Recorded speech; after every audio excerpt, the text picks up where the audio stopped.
dah sampai New York Aiman kau jangan cakap kau tak ada list pula. Bro, Kita nak pergi mana ni? bro, kalau kat Kelang boleh. Buka. Central Park, Highline semua, Bukri semua kita masuk. Okey, aku okey. Aku okey? Kau cool tak cool?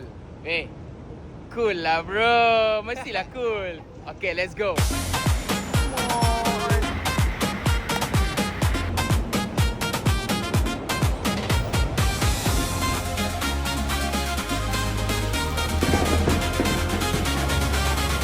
So, your prediction, who's gonna win the FIFA World Cup 2026? 30. Okay, let's try. Alright, let's try. Argentina 2026, baby. 7, 8, 9, 10. Can you save? Budget! 21.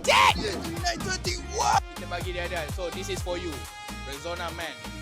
Alright. Macam-macam. 2, 3. Budget!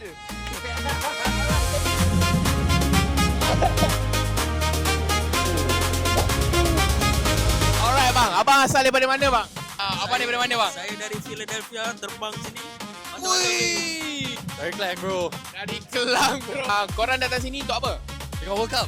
Tengok World Cup, woi! Abang cool tak cool? Yeah, of course cool. Kita ada satu challenge iaitu siapa tim yang paling banyak dia menang.